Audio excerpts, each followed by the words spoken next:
Another vision.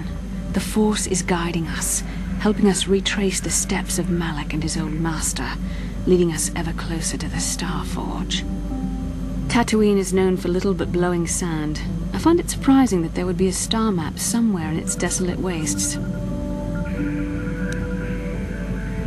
Perhaps, though that would have been tens of thousands of years in the past.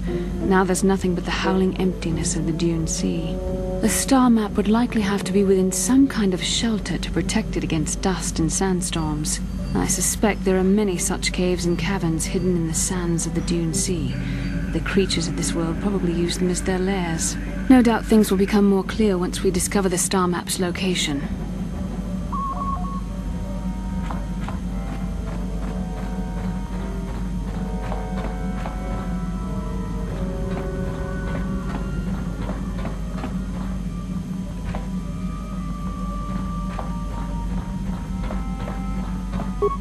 Yeah, what do you want? I was one of the best youth warriors in the clan Ordo in my time. No one before me had mastered the power of our basilisk war droids as quickly as I had. Except Mandalore himself, of course. In those days, we were sweeping across the Outer Rim, destroying all who fought us. Young Mandalores would prove themselves in real combat with unknown opponents above 1,000 worlds. Each brought back stories of his achievements.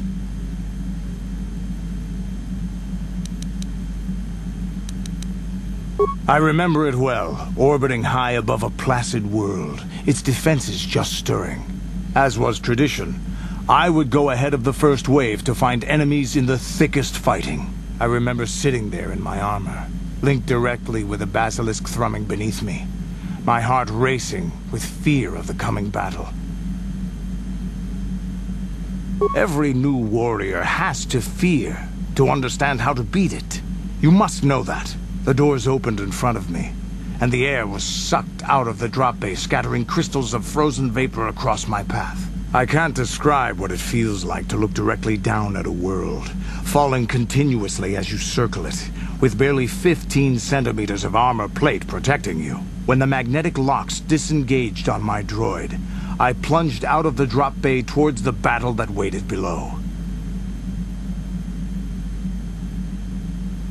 The exhilaration, the euphoria I felt as I streaked into the atmosphere, dodging self-guided projectiles and beam weapons, was unmatched. An 80-kilometer plunge through the atmosphere, dodging and weaving, the outside of my armor glowing like the sun with the heat of re-entry. And with barely 30 meters to spare, I twisted and skimmed the surface, firing at the giant beam generators that were in my path.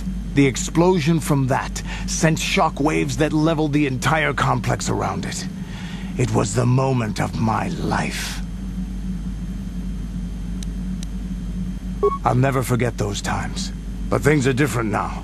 We can't go on fighting the way we did. There are too few of us left now. But I really don't want to talk about this anymore. I trust I've satisfied your curiosity for now. Is there something else you want to know? Your choice. I'm here if you want something done right.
Welcome to Anchorhead, potential customer.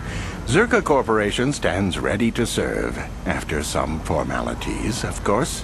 First, your ship is not on our list of planned arrivals for today. There is a docking fee of 100 credits because of this. Zerka Corporation maintains this docking station at great expense. It is within our rights to refuse landing permission. And I warn you, we've had troublemakers before. The bay is lined with autoguns. Violence is not a survivable option. I thought you would. Without these fees, Zerka Corporation would have closed this port years ago. This will cover any future landings as well. It's like a registration, so we can serve you better when you return. Now, as a customs officer, I can provide information on services. Is this visit business or pleasure?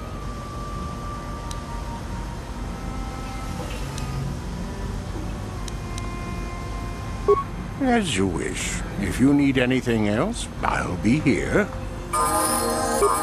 Your wish?